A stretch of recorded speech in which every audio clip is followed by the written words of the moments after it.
Meu nome é professor Marcelo Peruso e o nosso tema hoje é o dilema do bonde, a briga da razão com a emoção.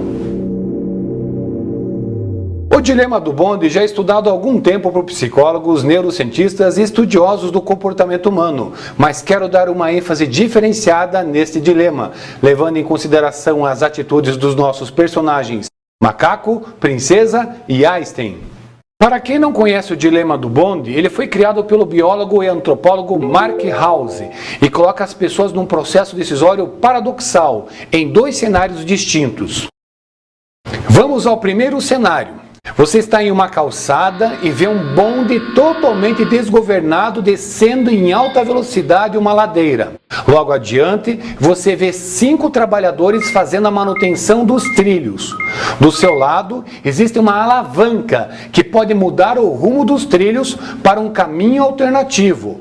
Porém, existe também um trabalhador arrumando os trilhos neste caminho. A situação é imediata e não adianta gritar, pular ou fazer outra coisa, pois a decisão precisa ser tomada em segundos. O que você, espectador, faria? Bom, meus amigos, preciso da participação de vocês. Einstein, Princesa e Macaco, o que vocês fariam neste cenário? Com toda certeza vou puxar a alavanca, pois uma pessoa morta é muito melhor que 5. Ainda serei um herói por ter salvado a vida dos trabalhadores. É lógico. Caramba, Einstein! Imagina a família do trabalhador que morreu. Que tristeza! Mas até entendo sua decisão. Acredito que deixaria o macaco puxar a alavanca. Quando a situação é emergencial e a decisão precisa ser tomada até 2,5 segundos, eu comando a parada. E pelo aspecto visual da situação, eu puxaria também a alavanca. Boa interpretação, pessoal. Parabéns! Mas vamos à parte mais complicada agora, o cenário 2. Você está em uma ponte e vê um bonde totalmente desgovernado descendo em alta velocidade uma ladeira. Logo adiante, você vê 5 trabalhadores fazendo a manutenção dos trilhos.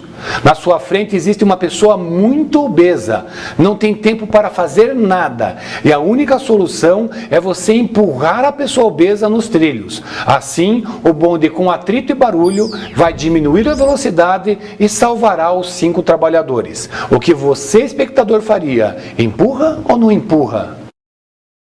Turma do barulho, o que fazer agora?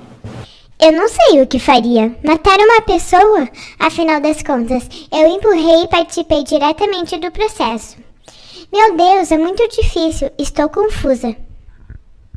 Viu, princesa? Você ficou divagando muito tempo, cheia de emoção, travou, o bonde já passou e matou os 5 trabalhadores. Peruso, a lógica é a mesma. Matematicamente, tanto o cenário 1 quanto o cenário 2, o resultado é o seguinte: uma pessoa morre e 5 se salvam. Por que tanto drama da princesa? Empurra de uma vez. Einstein, na vida nem tudo é tão lógico. Você acha que é tão fácil empurrar um indivíduo para a morte, mesmo que salve as outras pessoas? E você, macaco velho? Saiu correndo. Vai que esse bonde ainda me pega e sobra pra mim. Eu quero salvar a minha vida. Primeiro eu, depois o resto. Macaco sempre egoísta. Só porque os trabalhadores não fazem parte do seu bando, você nem sequer levou em consideração empurrar o obeso nos trilhos. Na pesquisa conduzida pelo antropólogo, no primeiro cenário, 85% das pessoas afirmaram que puxariam a alavanca. No segundo cenário, somente 12% empurrariam o homem obeso sobre os trilhos. O mais importante desse dilema é que em todos os momentos da sua vida, estes 3 personagens criam uma batalha incessante em sua mente. E naturalmente, aqueles que possuem equilíbrio mental e biológico, racional e emocional, possuem vantagem competitiva, pessoal e profissional, frente aos demais. E você, empurra ou não empurra? A decisão é sua. Obrigado e até a próxima!